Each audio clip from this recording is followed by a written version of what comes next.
I almost let my deep need to co-sleep with our child disturb the flow of my marriage. You understood, Khuri? Get the holy of holies. Your parents' room, your parents' married room is the holy of holies. The room of married people is the holy of holies. Don't enter. Don't enter. No trespassers allowed. Mama magnified. Mama magnified. Magnified family, what it do?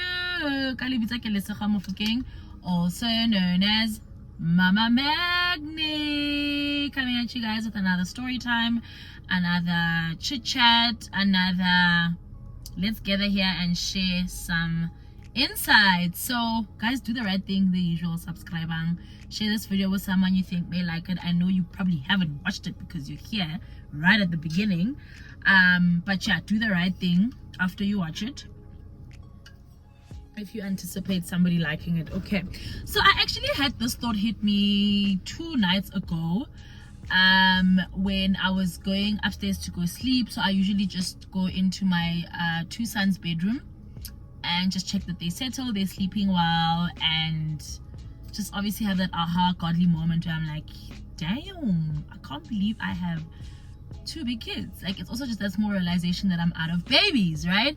That's not the point of the story. I often reflect about where I come from, because one of the things my mom taught me is you must never forget where you come from, because that actually helps you firstly reflect on how God's grace has carried you. Number 2, reflect on some of the mistakes that you may have made or how you could have done things better, but also just to pat yourself on the back. Just to pat yourself on the back and say, hi man, you know. But also, like what I often say, a lot of the things that we go through, other people are going through it, and when you are in the thick of it, you feel a lot of shame, you feel a lot of sadness, you feel a lot of isolation. So we are going to talk about co-sleeping, or bed sharing, or whatever you want to call it, basically sleeping with your child. But I really want to talk about it from the aspect of how I realize it almost became a thorn in my husband and I's marriage, right? And I'm saying this because I have 2 sons. For those who don't know, I have an 8-year-old and a 5-year-old, and our first time rodeo of being parents with our 8-year-old was like typical textbook pregnancy and child, you know. Everything was smooth. We saw the pediatrician when we needed to, and we had a very good pediatrician who was at his birth, and then we just kept him throughout for checkups.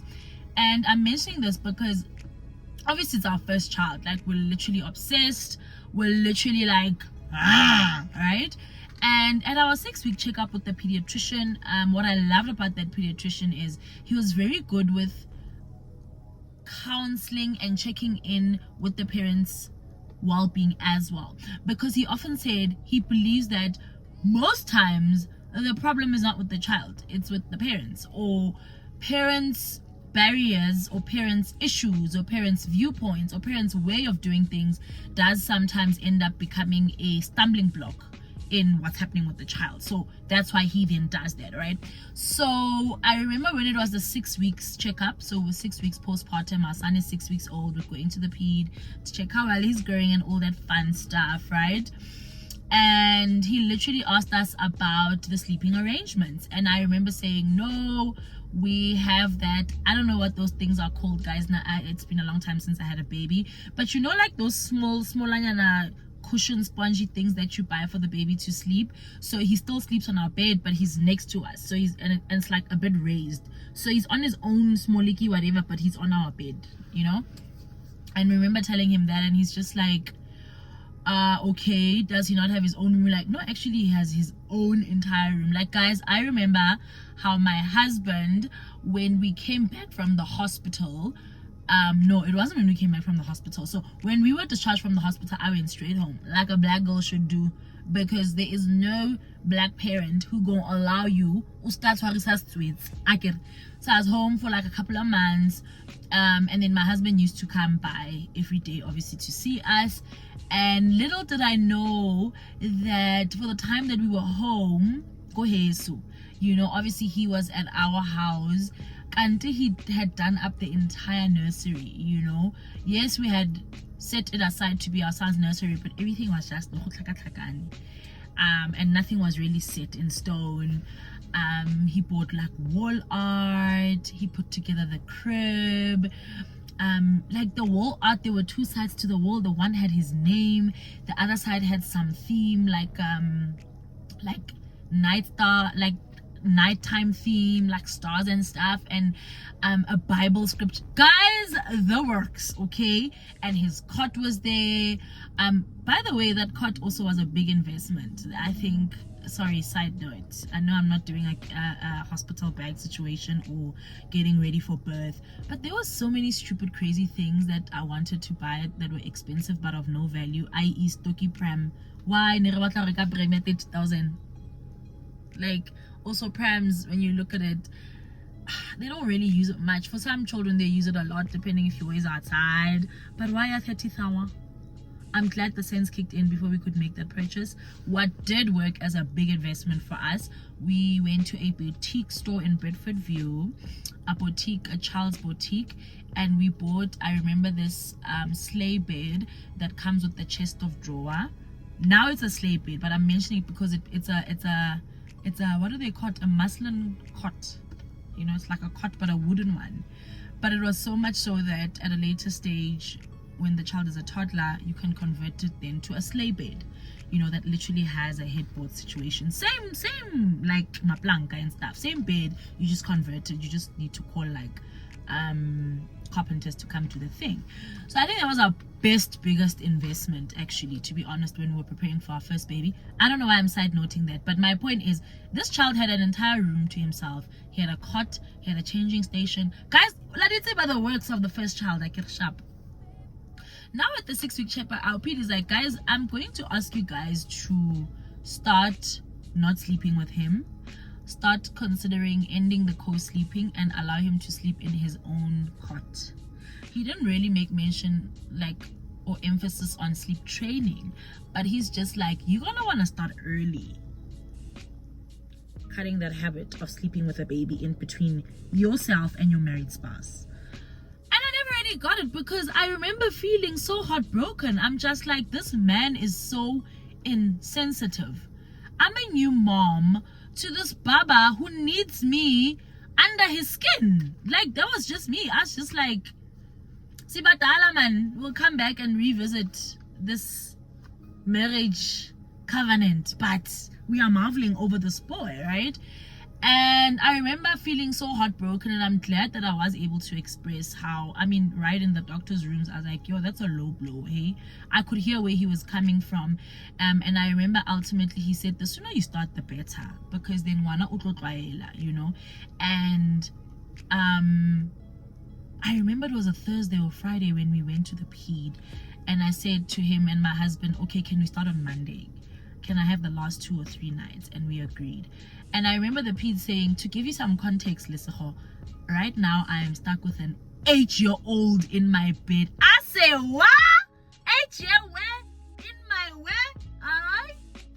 Something at Lika, guys. Something at Lika. Hana abutwa 8 onaling man letting who's kicking a ball. An 8-year-old is in grade 3. What are you doing in my marital bed with my husband? That is not gonna happen. But that's literally how he put it. He said, take it from me. Right now I am stuck with an 8-year-old in our bed with my wife.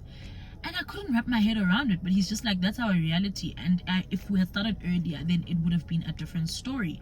While for him, that child is an only child, but he says that's not the point.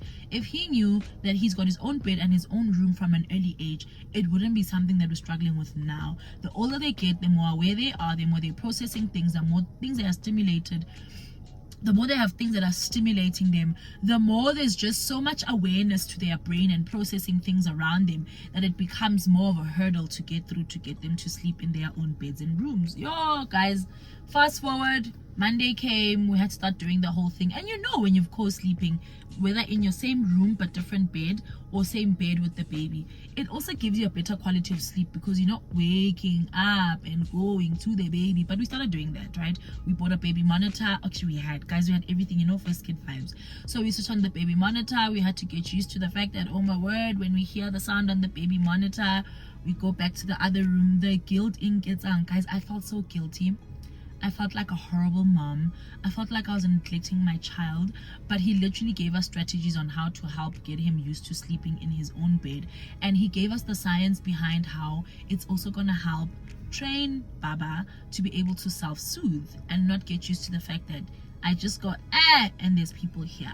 So you need to train that muscle for them to self-soothe and understand that they can put themselves back to sleep, unless there is the type of cry where you can hear that Baba is now really uncomfortable or there's something really wrong. And then you can go obviously rescue baby. So we did that and it worked out very perfectly. As I said, my elder son, textbook baby, and from 6 weeks I was out of our bed. He was literally in his own cot, and that was that on that. And then as he grew older, I remember then when he was 4, we then were converted it to a bigger bed, and then he was sleeping alone again, and then we had moved house by then. So there was a bit of a transition for him because it's a new house and the new room was like completely somewhere else and all that. But we helped to transition him into his own bed, right? And he did well, and he was also at that 4-year-old age where, you know, boys take forever to potty train. So there was a few bedwetting. That's fine, that's normal. Sharp.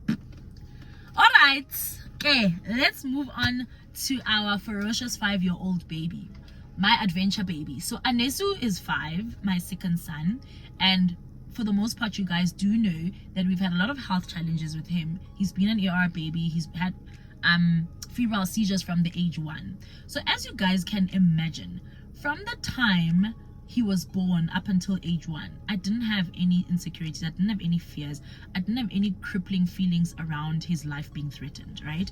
But unfortunately at age 1, that's when he had his first febrile seizures, as I'm mentioning, and it's just been downhill from there because we now started literally co-sleeping with him at 1, right?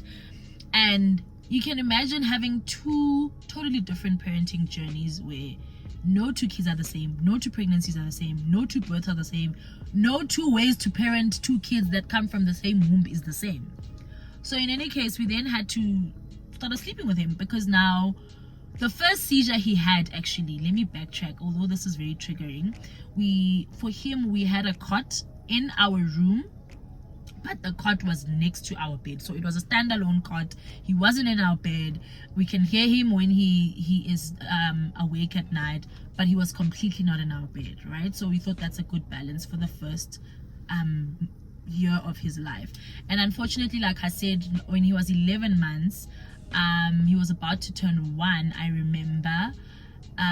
remember just in the night, you know, I could hear he was breathing weirdly. Like, I was just like, why is homeboy breathing like that? Guys, when I literally got up, switched on the light, went to his cot and picked up my baby, he was having a seizure. His eyes were rolling back. His body was obviously doing the whole seizure. And I remember realizing that he had been having a seizure for a while before I could find him. And I don't want to relive all of that, but my point is, from that day, you can imagine how I was just like, I'm not gonna stop sleeping with this child next to me because I am scared for dear life that he's going to lose his life. I am scared for dear life that how could I miss this as a mother? I am scared for dear life that what did I miss? I am scared for dear life that what could have gone wrong in the pregnancy that this child is dealing with such, you know, health challenges. I am scared for dear life that I cannot let him out of my sight, you know. And this built up completely over the years. I know we're talking about the co-sleeping, but just to give you context psychologically, why even at the point when he was now supposed to be going to school, when he was age 3.5 turning 4, when I went back again into having almost a mental breakdown, because there was that unconscious, subconscious, unspoken thing sitting at the back of my head where I'm like, I can't let him out of my sight because what if he has another seizure, because he's had so many, right?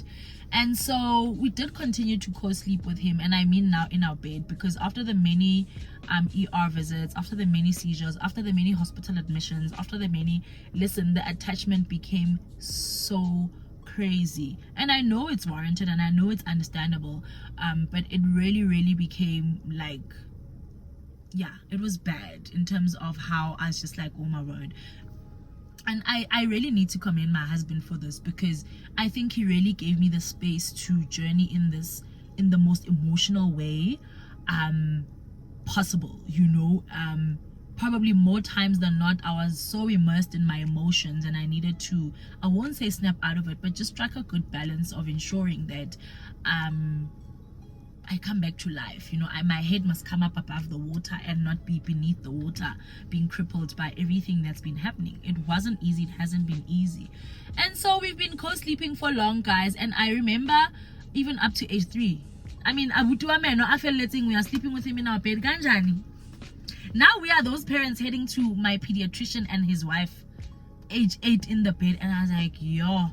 But I remember getting to a point where it started actually affecting our relationship with my husband, in the sense that you could tell that this guy's old enough to get out of this bed. Like, I was just like, sir, I think this guy needs to go, because we wake up with sore backs, and he's big now, he's turning in the bed, and we now need to sleep strategically where we run away from him. Now he's taking up the whole king size bed, and homeboy doesn't even work and didn't even buy the bed.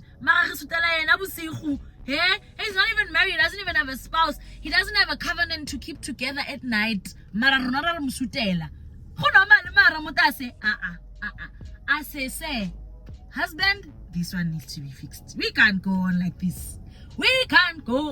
this. And I remember me admitting to him to say, you know what, now I'm going to need to find a way to cut the umbilical cord. Me, the one who's got the issue with cutting the umbilical cord, I need to cut the umbilical cord. We need to find a way to start looking for bunk beds. This guy needs to bounce out of our bedroom. And I did not realize how much accountability that took from me to say that. But I could see last is Oshona, uzoshona la. Uzoshona ugai ukulile. And when I'm talking also just from how I was feeling psychologically and mentally, I do need to bring in the fact that spiritually I had to challenge myself as well, to say, girl, grow your faith, give it to God. You cannot live like this, fear and being crippled like this, oko, and it's even affecting other areas of your life. Go speak to your God, who's your father. Help him process all these feelings, because fear does not come from God. So we did that, and we looked for bunk beds.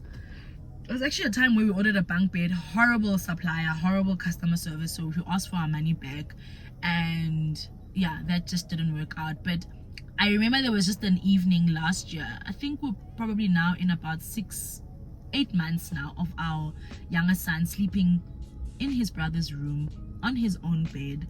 And when I tell you how it was such a miracle to see how seamless Anissa just integrated into going to his own bed, when we said, my guy, it's late now, time out, you gotta go, because he was of age now, and he embraced that. They got so much closer. They're now in their own room. He's decorating his side. And when I tell you how we almost let this precious child of ours be the weapon formed against our marriage, and it's not him, it's the problem is who? Guys, the way he integrated so well into sharing a room with his brother and having his own bed is unbelievable. So it actually hit me a few nights ago, and I'm like, hey, wait to come to think how this guy was literally sleeping with us up to almost the age of 4. Like, that is craziness, that is madness. Well, for me, in my head, when you look at the sacrifice and the implications of our marriage bed, like of our marriage intimacy, of our marriage, just how sacred our room is as married couples. Do you understand? And I can see even now how we also help them unlearn a lot of things about just respecting our room, respecting our place. And I don't blame them, because for a long time our marriage bed and our marriage room, or our sacred covenant room or space, was never really an exclusive thing. Like, it was open to all of them as our children, and you can see with my youngest one, he still needs to adjust to the fact that my husband's still teaching them things like, knocking when they come into our room, and them understanding just how sacred. Guys, do you guys remember how you would dare not even breathe in the direction of your parents' room when we were growing up? Like, if you're walking on the passage, you breathe there by your parents' room unless you were called, and when you come you understood the holy of holies. Your parents' room, your parents' married room is the holy of holies. The room of married people is the holy of holies. Don't enter. Don't enter. No trespassers allowed. Trespass. What are you doing? Because so I just really was reflecting. I'm like, yo guys, just the reality of balancing motherhood and marriage, and how at different stages you have different wins, you have different things to learn from, you have different lows, you have different highs, you have different compromises. And I just really want to commend my husband, because in every season I think him and I are quite good with understanding what is needed of us to support the other person. In every season my husband and I have been very good at sort of being sober-minded about, how do I serve you? How do I make life better for you in this season, given that this season is demanding this of us? So I really want to just shout out to my husband, man. Like, that gentleman is going to receive an extra 12 out of 10 to God from me when I get to heaven, because I'm gonna be like, hold up, God. Yeah, guys, so indulge me. Please share your bed sharing stories, share your co-sleeping stories. Share till what age did you carry on co-sleeping, if you have even stopped. I'm not gonna judge, guys. I've had the best of both, where we finished late, and I've had the best of both those where we started co-sleep independent sleeping early on from 6 weeks. So let me know what's your story. Let me know how you conquered it, if you have. Let me know what impact it's had on your relationship with your partner, because #balancing motherhood and marriage is a whole story on its own. I hope you guys enjoyed the video. Subscribe, and I'll see you guys on the next video.